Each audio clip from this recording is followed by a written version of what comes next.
So these are the diaries of a goat farmer. So today I'm at the farm, and these goats are between 2 to 3 weeks old, and they're looking good. We're just feeding them on breast milk only. So there's nothing that we're giving these goats for except for breast milk. And I think when they are 4 weeks, we will start to introduce some feeds just to help them grow faster.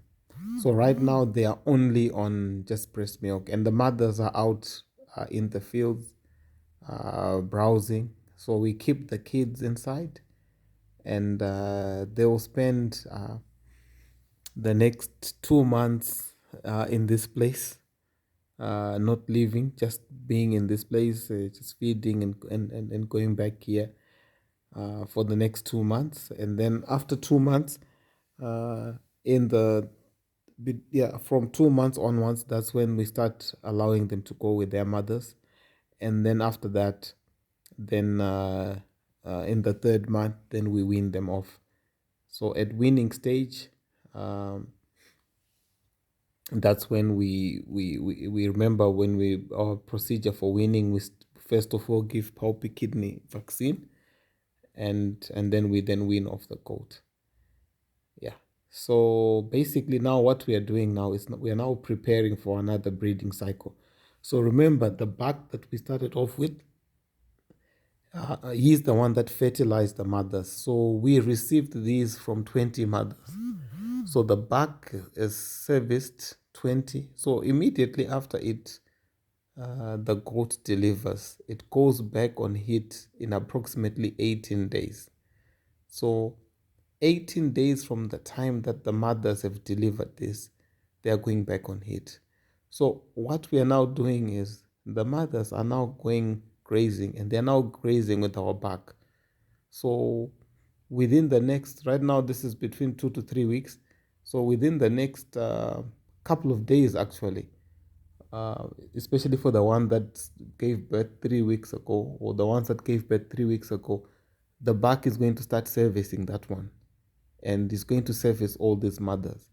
So basically, what's going to then happen is the mothers are going to be. So that's the place where we keep the babies. It's quite clean.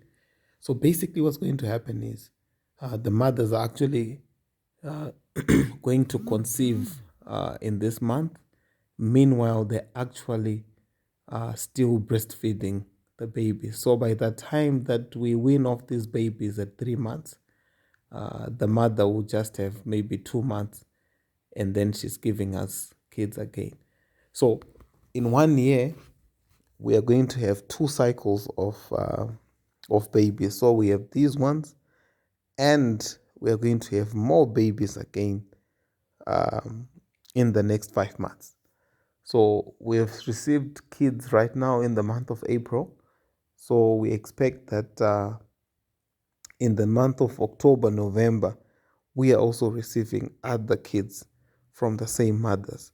So you see the multiplication effect of goats. And I think on the next cycle, we will actually receive more because we have improved our diet from the time that we started. I mean, when we had these, we didn't have things like lucerne in our diet. Our diet was quite poor, but now we have very good nutrition.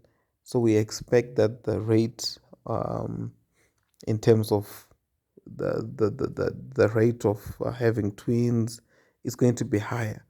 So within 1 year, 2 breeding cycles.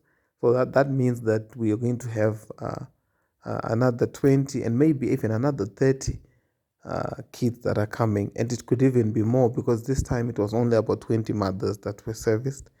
But we expect that this time all of our 30 does should get serviced. So we're expecting in October, November to actually receive maybe 30 to 40 kids. So in 1 year, we would have received these 22 plus another 30 to 40. So this is how this project multiplies. And the kids that we have received now, by the time that we get to October, after 5 months, these kids are almost ready to be serviced. I think starting from some say 1 year, but others can go down to as low as 8 months, 8, 9 months. But I think we will just use maybe 1 year. We'll see. We'll see. And then the kids will also start uh, being served. But we'll need to get another male so that we control inbreeding. So yeah, if you want to do goat farming, please do. It's very lucrative. It's very fulfilling. Thank you for watching. Remember to subscribe to our channel.